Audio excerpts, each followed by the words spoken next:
Hey everyone, it's me again, Brittany, and I'm here today. What if I didn't have that as my intro? Wait, then what would it be? Oh, give me a sec. You've read the title. Today we're doing a books to get you into the Halloween spirit, last minute reads to read, get into the Halloween spirit. I'm still working on what the title's gonna be, but that's the general gist of it all. I have 13 books of 13 different genres, spooky genres, and it really ranges anywhere from middle grade to horror to like dark romance, just books that I think have a dark, spooky, mysterious vibe in some way. Before we jump into those books, first, let's have a word from our sponsor, NordVPN. I've always really romanticized the idea of going to a coffee shop and getting a little coffee and bringing my laptop and getting work done, because hopefully that'll motivate me to get my work done. But I feel like there's always this underlying anxiety of connecting to the Wi-Fi and then someone gaining access to your information, whether it be a compromised public Wi-Fi or an impersonator for the coffee shop that you're going to, and you just sit there unknowingly using this free Wi-Fi while someone has access to all of your information. And granted, I'll always check to make sure there's a lock and there's a security measure for it, but there's still just always that little bit of anxiety until I got NordVPN. A VPN actually encrypts your data flow and protects your information so that if you were to get onto a bad Wi-Fi, your data is still safe while you still enjoy that Wi-Fi. And NordVPN specifically actually has a great feature called threat protection, which on top of all of that also blocks pop-up ads and web trackers from gaining access to your data, as well as scanning URLs and scanning download files automatically for malware. And on top of all of that, it's really easy to use. With just one click, you gain access to over 5,600 servers in 59 countries at the fastest speed. NordVPN is actually the fastest VPN out there according to speed tests, which is great because personally I also use it a lot for streaming, since another great use for a VPN is actually to gain access to content that maybe your country doesn't have, like for example Netflix. I always like to watch The Addams Family around Halloween time because it's like one of my nostalgic Halloween time movies, and Netflix has done me the dishonor this year of removing it. At least the United States Netflix has, because when I actually went onto NordVPN and connected to Australia actually and looked it up, they had both of the Addams Family movies that I like to watch. So I got to just use my regular login, know that my information's safe, and I got to get into the Halloween spirit just like a little bit more. So if you've also been jealous of content that maybe your own country doesn't have, or if you've been nervous about the safety of your own information and just want the security of knowing that you can get onto any Wi-Fi and any website without risking your personal information, then NordVPN might be a great option for you. And they've actually given me an exclusive deal just for my subscribers to use. You just have to go to nordvpn.com/Brittany to gain access to it if you want to. And just know that you can do it with peace of mind of knowing that if it doesn't work out for you, they actually have a 30-day money-back guarantee.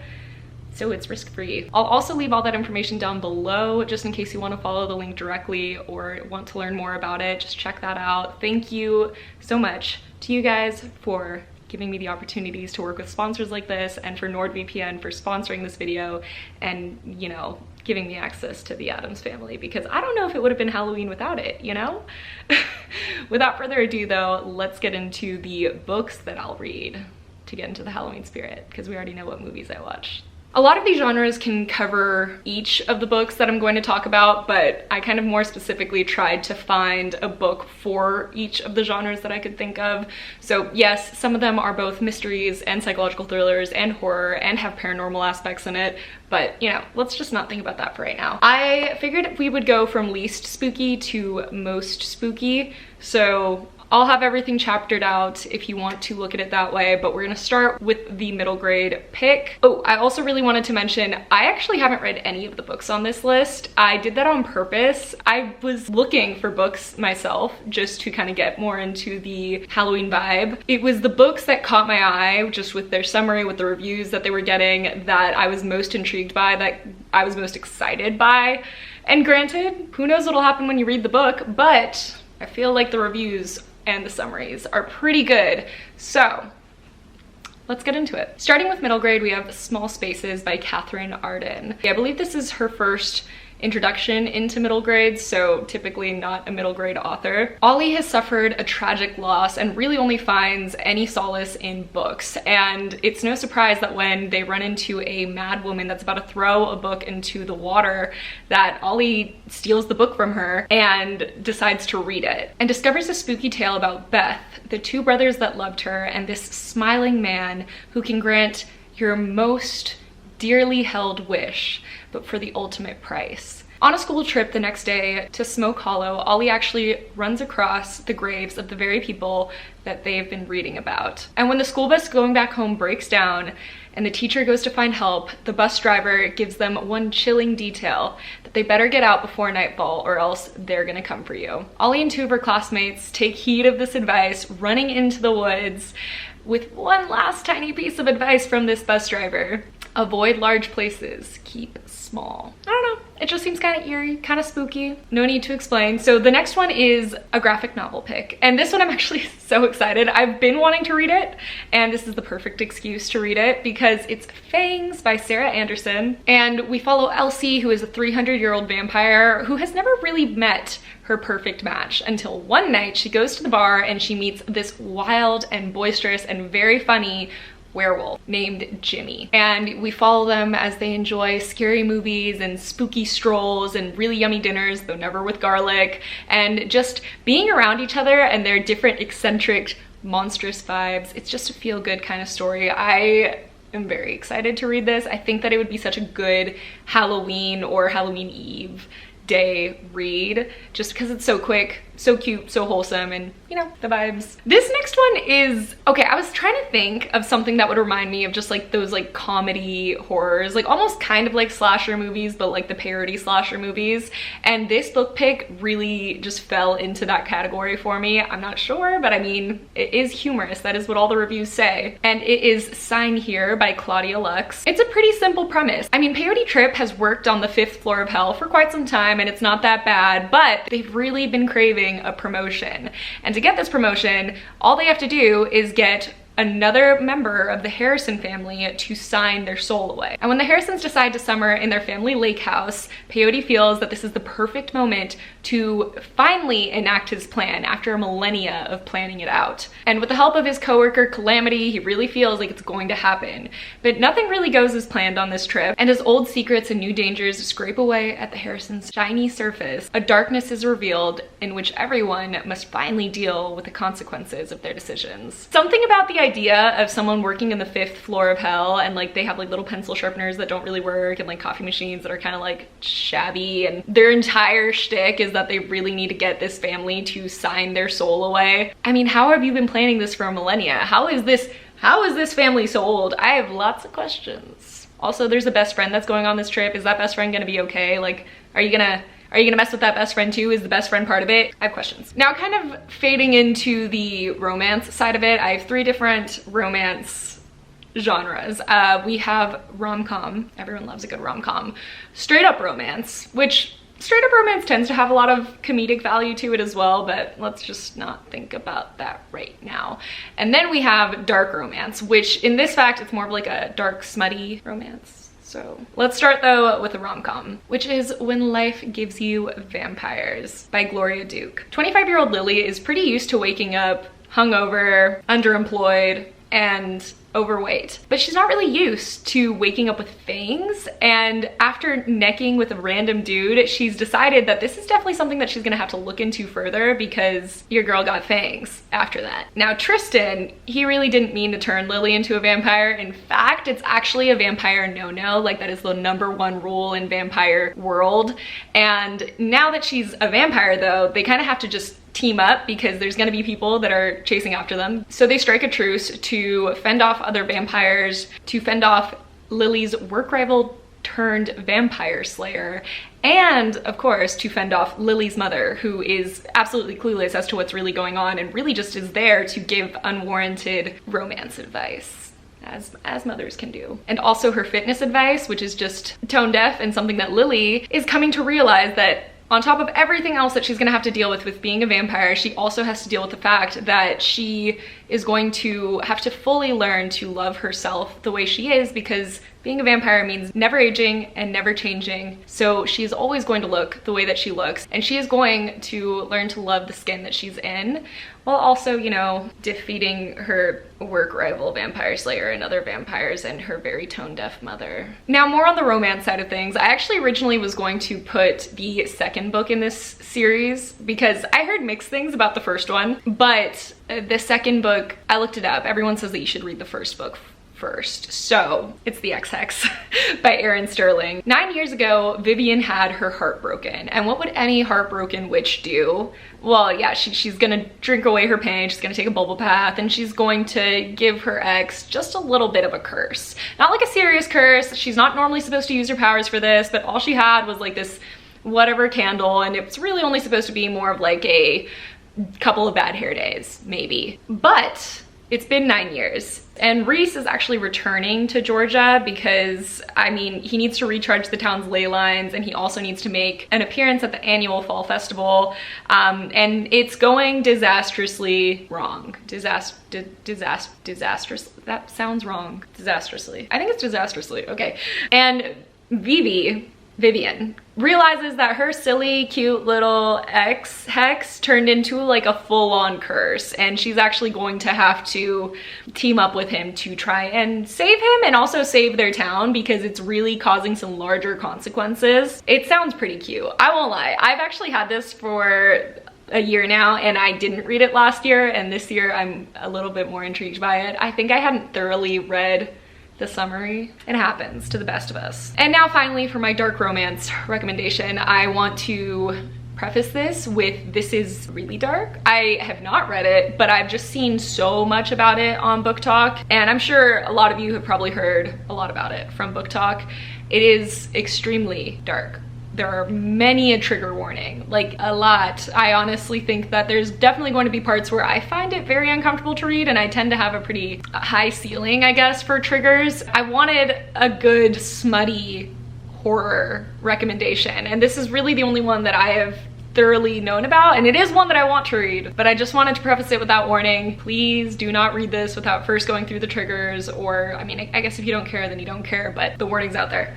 So it's Haunting Adeline by H.D. Carlton. I actually had to go kind of on a hunt to figure out where the summary of this was, because whenever you go on Goodreads, it just shows you kind of like an excerpt almost of each point of view's perspective. I can now tell you a brief summary. Adeline inherited her grandmother's estate. She's always lived a pretty simple life, but now she is going to this grandmother's estate who died to live there and to kind of sort through everything and, you know, continue living her normal life and potentially just learn more about her dead, deceased grandmother. And it's, you know, a fancy manor, so who doesn't want to do that? But in this haunting house, she actually does discover her grandmother's diary, and she starts reading it and discovers some pretty interesting details that give her the key to her grandmother's life, but also potentially to discover why and how her grandmother really died. And to top it off, Adeline definitely feels as though she has a stalker who is stalking her outside of this house, which is a weird detail that seems to also appear in her grandmother's diary. I'm pretty sure there's a ghost romance in this. I don't know. I think I saw something about that. I think that it's like a ghost kind of a weird romance thing, but also the romance is it's very dark. I don't know if it's gonna be lovey-dovey even a little bit. Anyways, let's the next one, it's actually just purely dark academia. There's so many people right now that are just like really living the dark academia vibes for Halloween time, which I think it's a good vibe. You know, it's just all very gothic, but like scholarly. I don't really have to explain it, do I?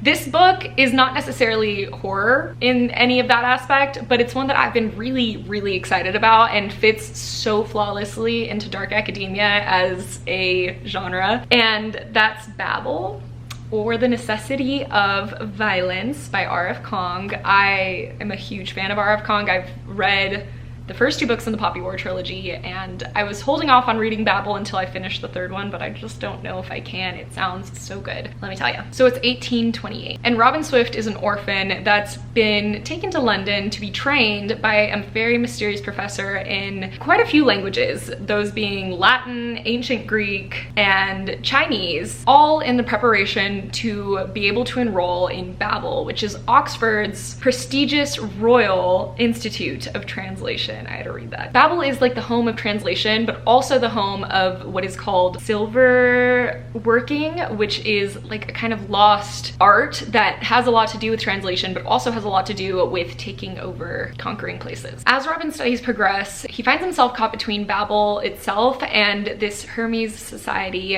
which is an organization that's dedicated to sabotaging the silver working that supports imperial expansion. And then when Britain pursues an unjust war with China for silver and opium, Robin is left to decide if powerful institutions can even be changed from within, or if violence is always necessary for change, and what he is willing to sacrifice to bring down Babel. It's just academic vibe, but I can already tell that it's going to have a lot of the violent themes that the Poppy War itself had. The violence in Poppy War, it's not for everyone, but it's really well done. I don't know. Also, the fact that like the summary itself has what the title is, Babel and the Necessity for Violence. I mean, I think we're getting a hint as to what's gonna happen, but you know, who am I to say? But the next genre is paranormal.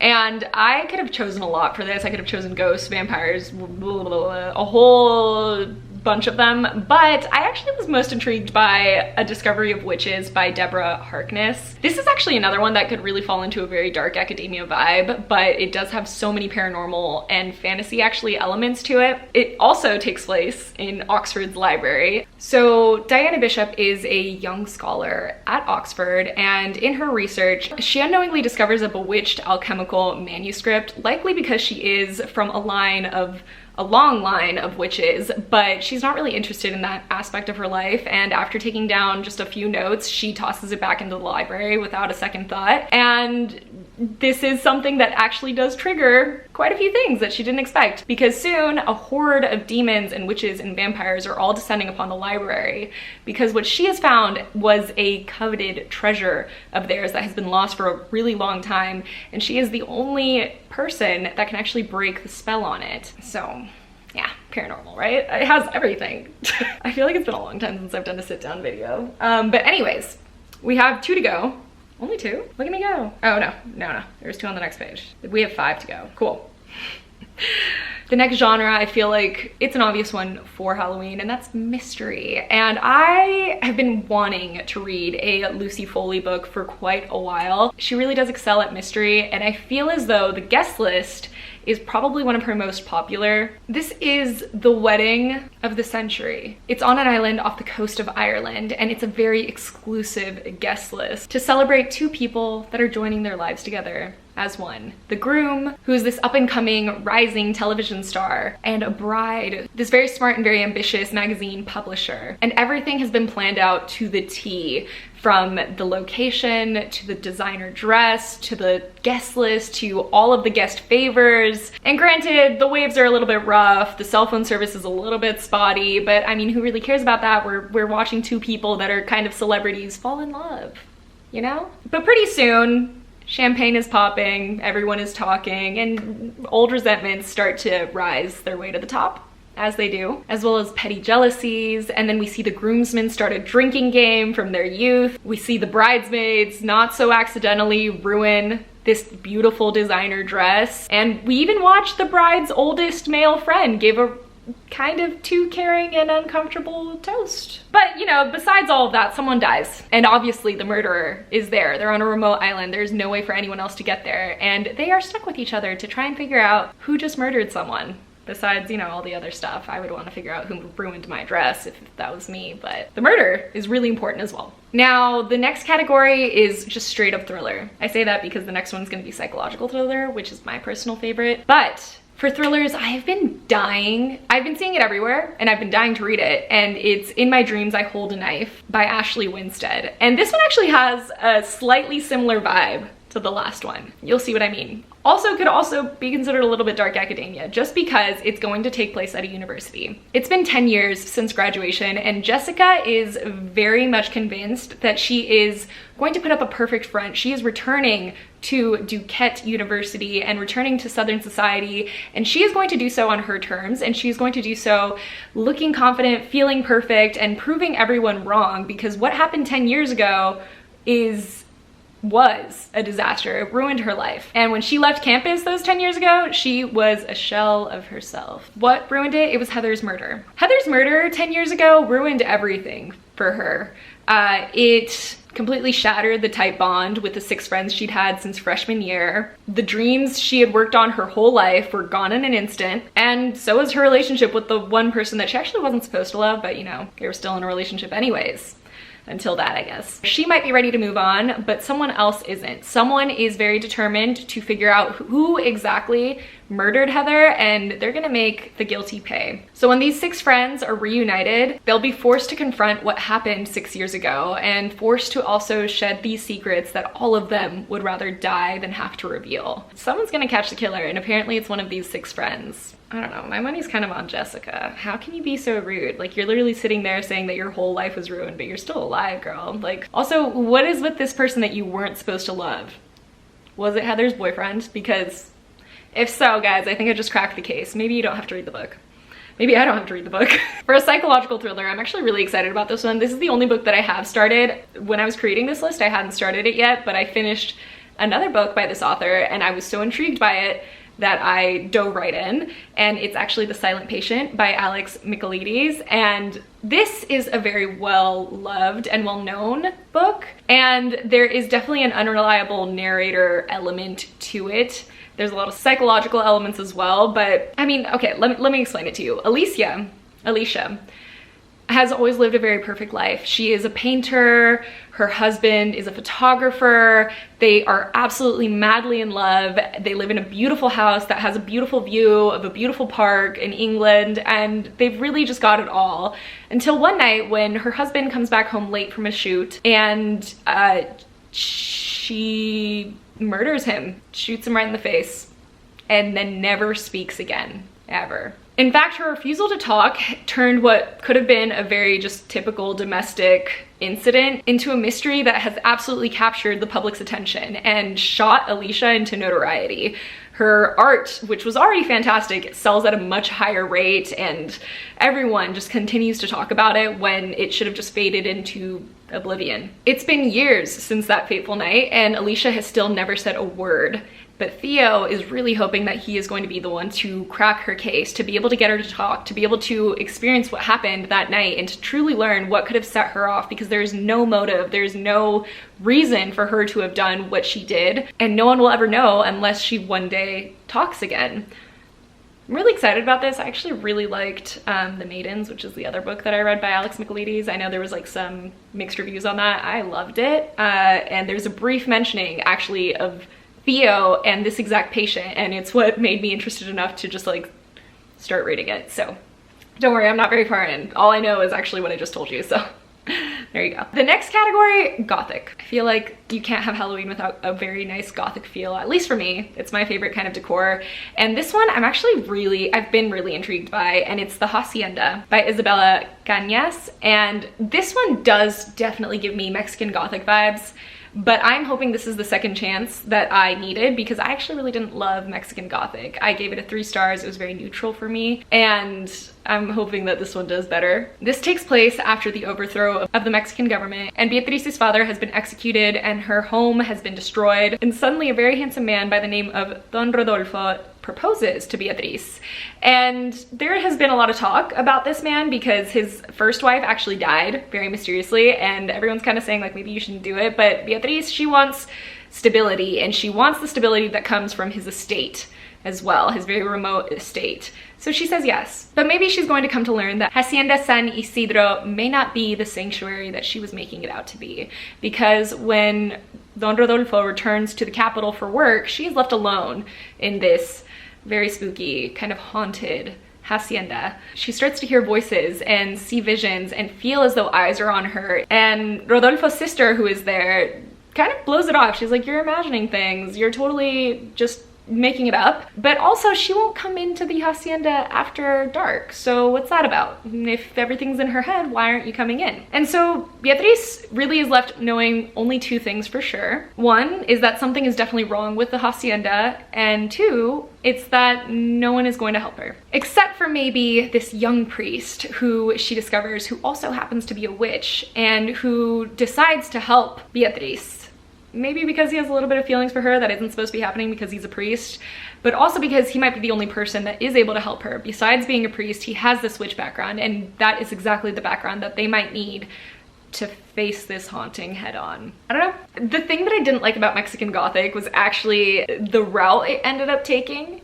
And I feel like Hacienda is making it very known from the start that this is paranormal in nature, paranormal Gothic, while Mexican Gothic kind of let you decide whether it was psychological or horror, and then kind of just took the reins at a certain point and pointed the story in a completely different direction. But this isn't a review, so let's just keep moving, because the last category is actually horror itself. I kind of went back and forth on this. I've been wanting to read The Final Girls support group, and that kind of felt like a very classic like horror slasher book, but the reviews were mixed, and I didn't have a book on this list that felt like truly hauntingly spooky. I think I've mentioned this one before, but I still have yet to read it, so therefore it is on the list, and that is Home Before Dark by Riley Sager. This one gives me very strong Haunting of Hill House vibes. Let's start there. Maggie has always been asked about her time in the Bainbury Hall, which is a very haunted, mysterious manor that she and her parents spent 3 weeks in before they had to leave in the dead of night, presumably from the horrors that happened there. And her father actually wrote a very successful book about the hauntings that he experienced in that house, all of which Maggie just can't remember. And now that her father has passed and the house was still to his name, it has passed on to her name. And she is determined to figure out what really happened 25 years ago when she doesn't remember any of those hauntings happening. And she's going to return to Bainbury Hall to answer those questions for herself, to see if this exceptionally well-known book that is rivaling Amityville Horror in its popularity has any truth to it. And when she goes to Bainbury Hall, she starts to experience things that feel straight out of her dad's book, and she starts to very much believe that maybe it wasn't a work of fiction after all. Maybe it was actually rooted in fact.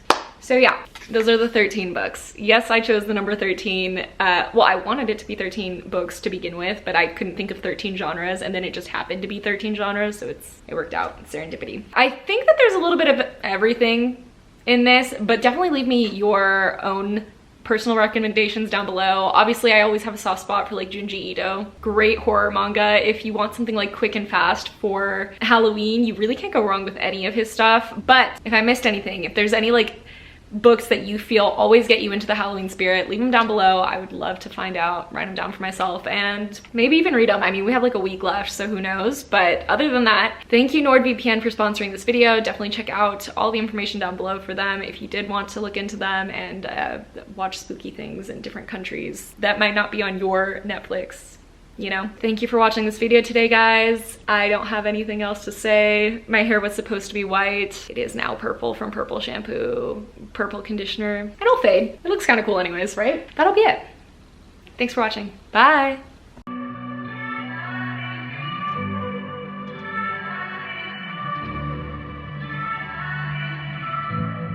We're beautiful creatures.